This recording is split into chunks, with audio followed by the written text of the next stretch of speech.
When the Trump administration was deciding India's so-called penalty for buying Russian oil, they characterized India, the world's biggest democracy, as being, quote, just like China, which is the biggest buyer of Russian oil. Trump has applied a 25% tariff on India with an additional 25% penalty tariff for buying Russian oil, while failing to do the same for China. India's overall US tariff currently stands at 50%, while China's tariff was delayed by 90 days from the start of August, pending ongoing negotiations. Professor Chen, let me ask you, so we've had Wang Yi's visit this week to India.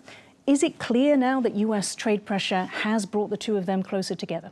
I think so. Well, India and China has already started reconciliation since the beginning of the year.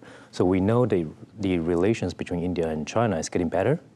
But Wang Yi's sudden visit suggests that the US tariff coercion just make India and China to get closer and faster than we expected. Yeah. Sana, I mean, if there hadn't been this souring of relations, as if we can call it that, between the US and India, do you think that India would have got the wins that it got and Wang Yi got this sort of reception that he got without that? Yeah, I think in my view, as Professor Chan also mentioned, that the reconciliation was already happening, in fact, been happening for the past couple of years. But it is, what Trump has been doing is absolutely complicating the situation.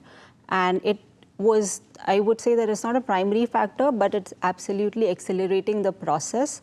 And what I feel that China has also been extending olive branch to India for a long time. But now it is taking advantage of this US-India rift. And if we have to name one winner, that's absolutely China. India is just responding to the geopolitical changes. And I think in India's view, in India's perception, India doesn't really want to have any differences, difficulties in its relationship with the US. But of course, the red carpet that you are seeing in Moscow and Beijing is absolutely, it's definitely because of the US. Right. Professor Chen, and interesting, there was a huge emphasis on the language from both sides. Right. Stability, predictability, a steady progress, trends. You know, was this very much pointed towards, you know, the unpredictability of the Trump administration? I do believe that predictability is the key here, because if you review what happened since 2020, the India-China conflict was unexpected, actually. So it was not something that New Delhi expected. So you're talking about the Golden Valley clash? Yeah, okay. the clash, well, the governments expected there might be minor clashes, but they didn't expect that there was such a big clashes, big conflict between each other in soldiers. Which there were 20 deaths on the Indian side, an undisclosed number on the Chinese. Yeah, so that's what the India government wants. India wants the predictable relationship. They know what Chinese government is up to, and they want to know what Chinese government will react if something happens.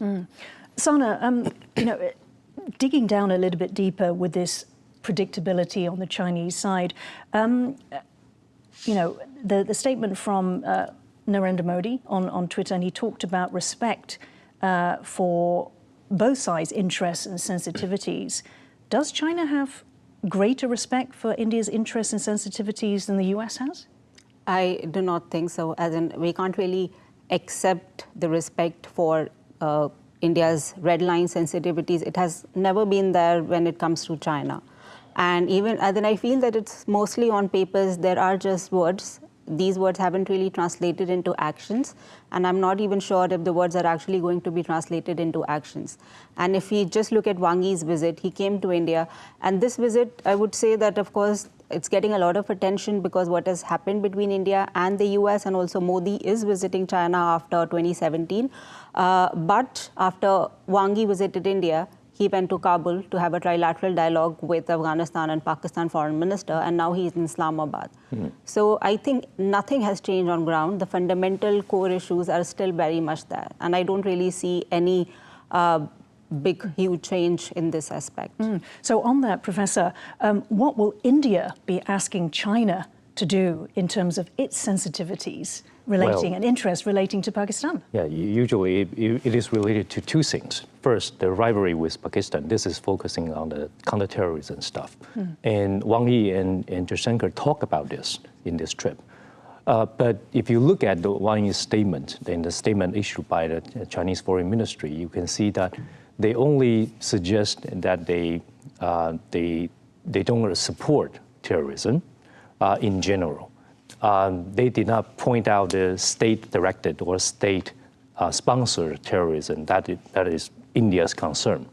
So I think India did not get exactly what it wants in this meeting, but it gets something. At least that let Wang Yi say something that India wants. And perhaps it underlines the limitations, isn't it, of this normalization of ties. It's the question of whether the friend of India's enemy can be India's friend. And when it comes to India's access to rare earths, Economic Times is reporting that shipments of these materials are already underway. China monopolizes the processing and supply of rare earth materials and has restricted the export of them globally, though some exceptions have been made, for example, for the US through trade negotiations. The Hindustan Times reports that China had blocked Indian exports of rare earths, fertilizer and tunnel boring machines for about a year. Professor Chen, so this is highly significant that it seems that India will regain access to these restricted rare earths for their weapon systems, for their clean energy, their auto industry, which is incredibly important to them. Given that, which is a huge sort of boon that China has delivered to India, let's go back to the big issue of whether essentially the US is losing India to China. Do you believe that this could happen, essentially, if India gets all the things that it wants, bar a few? Well, I don't think the US has lost India yet. Okay, India is a very clever country. India will go where the national interest goes. So, so reconciliation with China is part of a tactic to bargain with the US as well. That's my view. Okay. So the trade you just mentioned are of course very important for India's industry. As far as I can recall, that the automobile industry in India has been saying that they don't have urea for months, so that's very important for their industry. And to resume those trade actually will help India's economic development. And this you might think this is a bargaining chip for China. This is a bargaining strength. But on the other hand, these trade will create economic opportunity for China as well, right? So trade is something that both sides usually benefits, right? And I think on that level, India and China will begin some cooperation, and India will gradually open up investment opportunities from China. But I do have reservations how much that can go, because India is still worried about too much China's economic influence in India.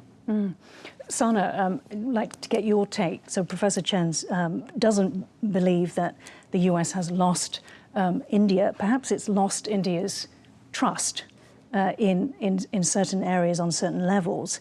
If that was the case, because we know that the US wants India in order to counter China, what does it mean for US competition with China, and what does it mean for security in the Indo-Pacific?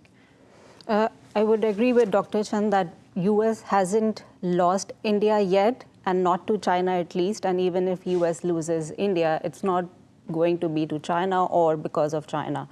But I agree with you as well that it has lost the trust of India and Indians, and it would take a lot of time, if not years, at least a lot of months and dedicated efforts to undo what has been done right now.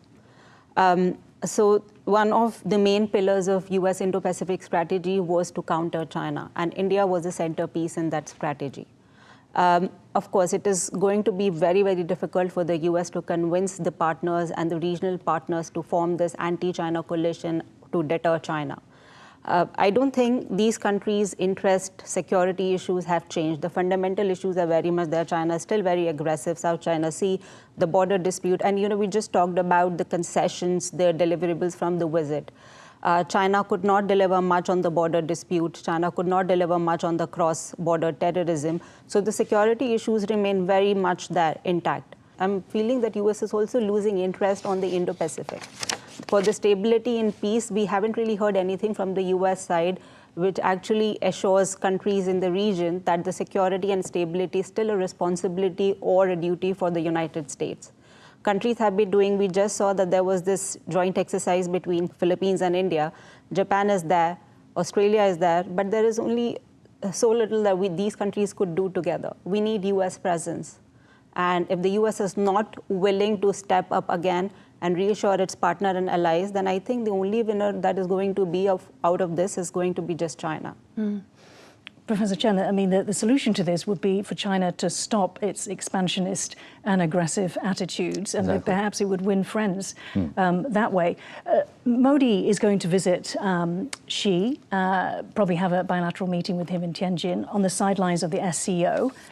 Do you expect that China will be offering more olive branches, that Xi will do this? Well, I would say yes, because China typically wants a very successful and productive meeting when it hosts the meeting. So as you can see, Wang Yi visited India to pave the way to Tianjin summit. So the Chinese government really take this seriously, and they want to bring India to the table. And if you want to bring India to the table, you need to bring some benefits with you. So I do think that there will be some agreement. Do you want to hazard a guess what that might be, or in which area? I think it would be economic ones. I think it would be like procurement contracts or something.